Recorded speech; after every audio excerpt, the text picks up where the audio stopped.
Hello dear friends, how are you. I am Vaishali और मेरे channel का नाम है Vaishali health care. Dear friends, मैं आप सभी के लिए आज एक बहुत ही यूज़फुल और इंटरेस्टिंग वीडियो लेकर आई हूँ, जिसमें मैं आपको बताऊँगी कि गर्भवती महिला की कितनी जांचें होती हैं। ओके, एक गर्भवती महिला अपनी गर्भावस्था के दौरान कितनी जांचें और वो जांचें कब कब करवा सकती हैं, तो ये जानकारी आपको इस वीडियो में मिलने वाली है। साथ ही उसके परिवार के लोग उसका कैसे ध्यान रखें, कैसे ख्याल रखें, ये भी बताऊंगी। और साथ में एक इम्पॉर्टेंट जानकारी ये है कि गर्भावस्था के दौरान कई सारी जांचें होती हैं, जो कि कई जांचें निःशुल्क होती हैं, और इनमें से एक मैं इम्पॉर्टेंट जांच बताऊंगी जो कि बहुत ही इम्पॉर्टेंट है, और वो प्राइवेट होगी और वो भी निःशुल्क होगी। तो आपको वीडियो के लास्ट तक बने रहना है और मेरा वीडियो लास्ट तक देखें और आप जानकारी अर्जित करें कि एक गर्भवती महिला है तो सर्वप्रथम उसके साथ उसके घर वालों को क्या बिहेवियर करना चाहिए। गर्भवती महिला का जब से वो सीजन मतलब सत्र या उसका समय कह लीजिए स्टार्ट होता है, तब से उसके लिए उस दिन से लास्ट तक सारी चीज़ें उसके लिए बहुत ही नयापन भी होता है और एक सुखद अनुभव भी होता है। तो घर वालों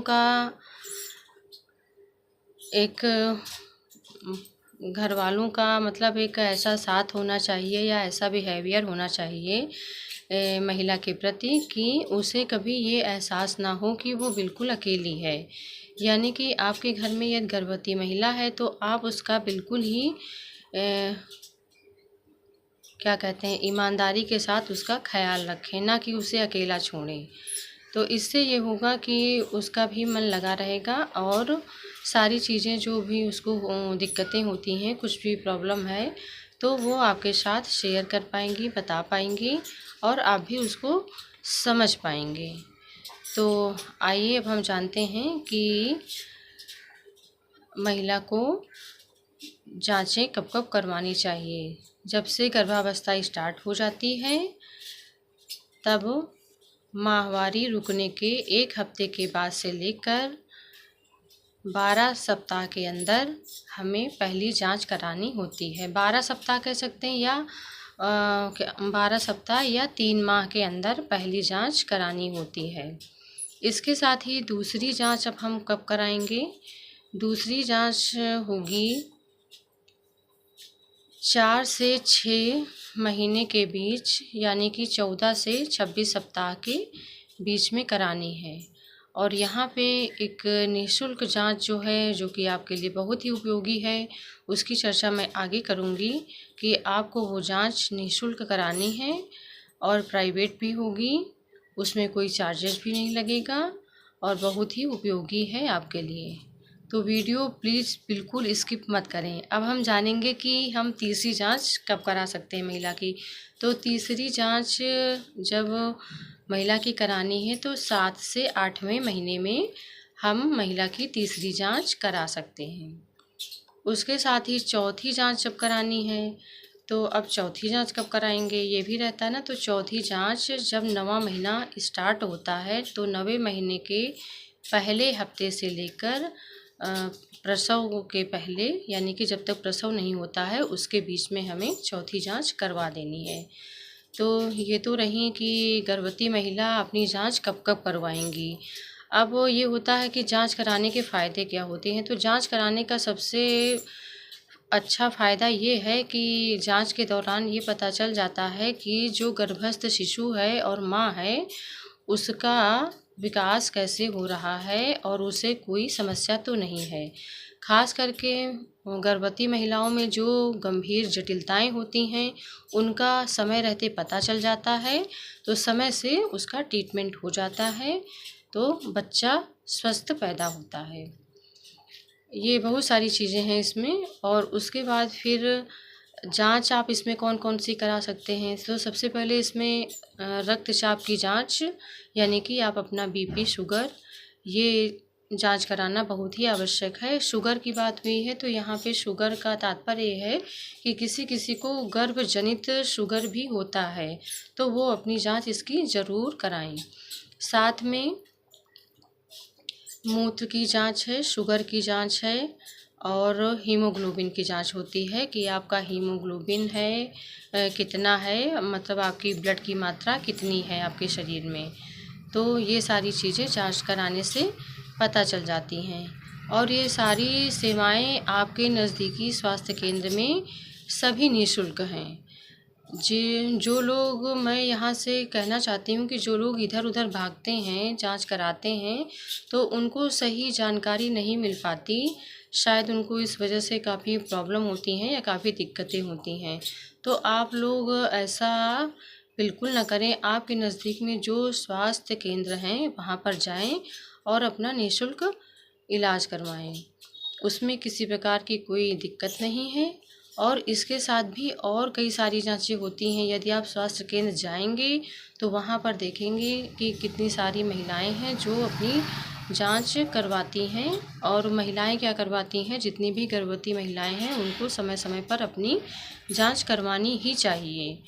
और जब हॉस्पिटल आप जाएं तो सबसे पहले वहाँ पर आप HIV की जांच कराइए, सिफिलिस जांच कराइए, जो कि ये भी आवश्यक है।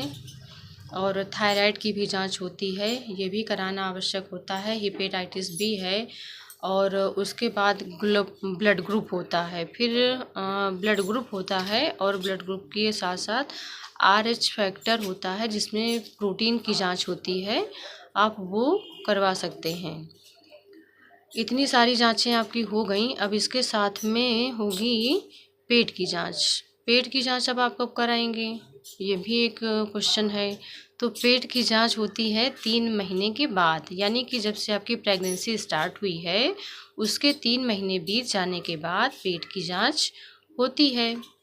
उसके बाद में एक इम्पॉर्टेंट बात और है कि गर्भ का पता चलते ही टिटनेस और डिप्थीरिया यानी कि TD का पहला टीका लगता है।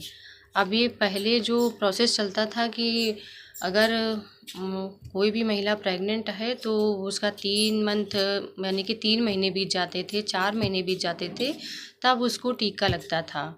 तो वो प्रोसेस अब पुराना हो चुका है।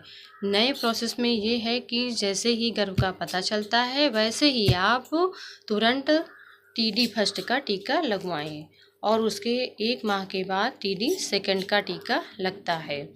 यहाँ पे एक चीज़ मैं और जोड़ना चाहती हूँ कि यदि महिला का पहला बच्चा है और वो 3 साल का है और महिला को दोबारा प्रेगनेंसी हो गई है, तो ऐसी स्थिति में उसे फिर एक ही टीका लगेगा।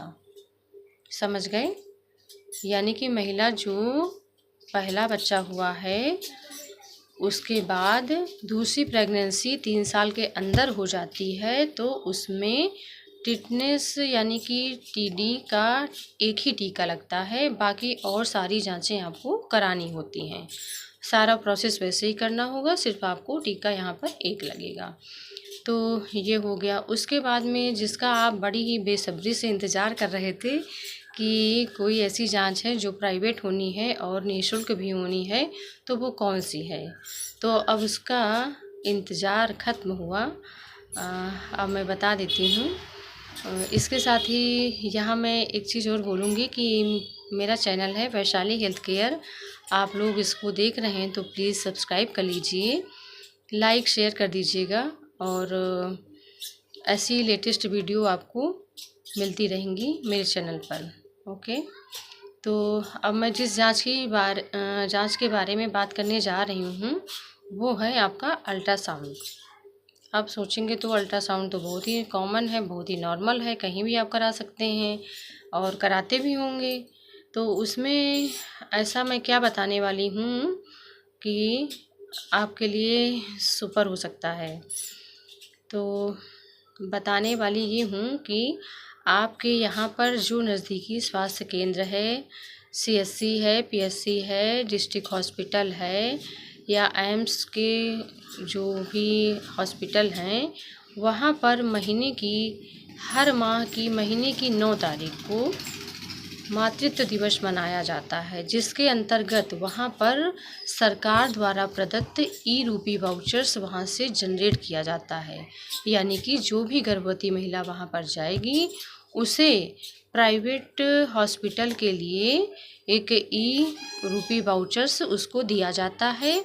उस दिन वहाँ से जब वो जनरेट हो जाएगा तो उसको ले जा कर के आप जो भी प्राइवेट यानी कि क्या कह सकते हैं, प्राइवेट में जो अल्ट्रासाउंड होते हैं जहाँ के लिए वो सजेस्ट करेंगे, आप उसको लेकर जाएंगे और आपका फ्री में अल्ट्रासाउंड होगा। तो ये बहुत बड़ी बात है। बहुत बड़ी बात मैं इसलिए कह रही हूँ कि कई सारे लोग ऐसे हैं जो प्राइवेट में अपना अल्ट्रासाउंड नहीं करा सकते, उनको अलग से सुविधाएं लेनी पड़ती हैं। तो मैं ये कहना चाहती हूँ इस वीडियो के माध्यम से कि आप लोग जानकारी रखें कि कैसे हमें कहाँ से और कैसे मुझे लाभ मिल सकता है। तो यदि आप महीने की 9 तारीख को जाते हैं, वहाँ से ई रूपी वाउचर्स अपना जनरेट करवा लेते हैं, तो जब वहाँ से आप आएंगे तो आपका अल्ट्रासाउंड प्राइवेट क्लिनिक पर हो जाएगा और वहाँ से आपको रिपोर्ट भी सही प्राप्त होगी। तो ये आपके लिए बहुत बड़ी बात हो सकती है। ये भी हो सकता है कि कई लोग इसे सीरियसली ना लें, लेकिन बहुत सारे ऐसे लोग हैं जिनको आज भी ज़रूरत है ऐसी, तो वो लोग ज़रूर फॉलो करें। और याद रखें कि हर माह की 9 तारीख को मातृत्व दिवस मनाया जाता है। और हाँ, यदि अगर कोई घर से छुट्टी पड़ रही है, कुछ और हो रहा है, तो उसके नेक्स्ट डे मनाया जाएगा। इसकी और अधिक जानकारी के लिए आपके यहाँ नज़दीकी जो आपके यहाँ पे आशा हैं, एनम हैं, आप उनसे संपर्क करके जानकारी ले सकते हैं और अपना अल्ट्रासाउंड प्राइवेट या निजी संस्थान पर करा सकते हैं। तो ये तो हो गई बहुत ही महत्वपूर्ण बातें हो गई। तो एक गर्भवती महिला को ये सारी चीज़ें या ये सारी जो जानकारियाँ दी हैं मैंने, ये सब करना बहुत ही आवश्यक है। और मैं तो ये कहती हूँ कि आपका जब गर्भावस्था का पता चले तो आपको डॉक्टर के संपर्क में रहना चाहिए, समय समय पर उनसे कंसल्ट करना चाहिए और अपनी जो आपकी समस्याएं हैं वो उनसे शेयर करें। और सबसे अच्छी बात यहाँ पर ये है कि गर्भावस्था भी एक बहुत ही सुखद और सुंदर अनुभूति है। ये बहुत ही सुखद और सुंदर अनुभूति है, तो इस वजह से बहुत ही अच्छा है। तो आप लोगों को अगर वीडियो मेरी अच्छी लगे तो प्लीज़ लाइक, शेयर और सब्सक्राइब ज़रूर कीजिएगा। और यदि आप मेरी वीडियो पहली बार देख रहे हैं वैशाली हेल्थ केयर, तो मेरे चैनल को सब्सक्राइब कर लीजिए। ऐसी ही लेटेस्ट वीडियो आपको मिलती रहेंगी। और आपको यदि कोई जानकारी पूछनी है तो आप कमेंट करके हमसे पूछ सकते हैं। Thank you so much. स्वस्थ रहें, मस्त रहें और हमारे चैनल को सब्सक्राइब करें, लाइक करें और शेयर करें। Take care, good bye.